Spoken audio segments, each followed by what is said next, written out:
থেকে করতে পারছেন না। আসসালামু আলাইকুম রহমতুল্লাহ। ওয়ালাইকুম আসসালাম রহমতুল্লাহ বারাকাতুহু।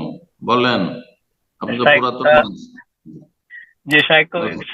সিস্টেমেটিক ইয়ে করতে চেঞ্জ হয়ে আচ্ছা, যাচ্ছে বুঝতেছি আল্লাহ না। সহজ করুন। শাইখ, প্রশ্নটা হলো নিউ ইয়র্ক না বাফেলো, বলেন কোথায়? নিউ ইয়র্ক থেকে। নিউ ইয়র্ক থেকে আচ্ছা, বলেন। শাইখ, প্রশ্নটা হলো এই নামাজের মধ্যে আহ জোহরের নামাজ বিশেষ করে অনেক কাজের চাপের কারণে অনেক সময় দুপুরে একসাথে কাজগুলা দেওয়া হয় আগের দিন। তো একটার পর একটা কলগুলা টাইম মেনটেন করতে হয়, কলগুলা মারতে হয় আর কি, কলগুলা পিক আপ করতে হয়।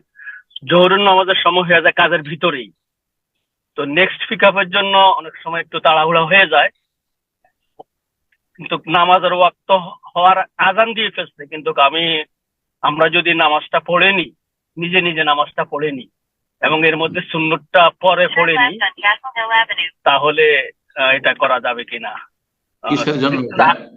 কি জন্য, সমস্যাটা কি? সমস্যা বলছি যে কাজে অনেক সময় কাজের চাপের কারণে ওই টাইমে পিক আপ থাকে, নেক্সট পিক আপ, জামাতটা ধরা নেক্সট পিক আপের জন্য দেরি হয়ে যায় অনেক সময় দুপুর টাইমে দিনের বেলায় কাজ করলে আর কি, জোহরের নামাজে বিশেষ করে।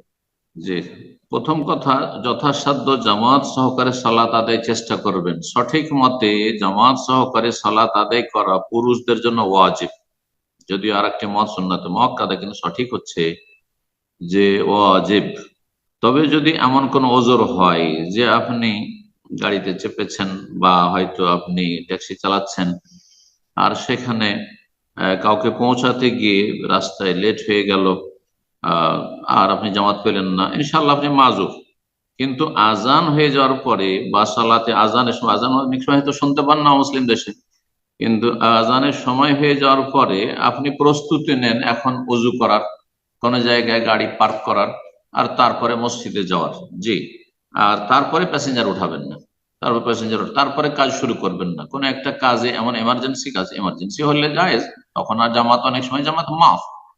যারা এমন জায়গায় ডিউটি করছেন যেখান থেকে জামাতে গেলে রিস্ক রয়েছে, হ্যাঁ, কারো ক্ষতি হতে পারে, তাহলে জামাত, তখন জামাত মাফ, তখন এক একই সালাত আদায় করবেন। এমনকি মসজিদে হারাম, মসজিদে নববীতে যারা আপনার নিরাপত্তায় নিয়োজিত আছেন, নিরাপত্তা বাহিনী, তারা সালাতের সময় দাঁড়িয়ে থাকছেন, জুমার সময় দাঁড়িয়ে থাকছেন, তারা জোহর পড়েছেন, তাদের জন্য জায়েজ, কিন্তু অন্যদের জন্য জায়েজ নয়। জি, যদি ওজোর থাকে, যতটা যার ওজোর আছে, আল্লাহ তাকে ছাড় দেবেন ওইভাবে। আশা করি বিষয়টি বুঝতে পেরেছেন। জি, আল্লাহু আ'লাম।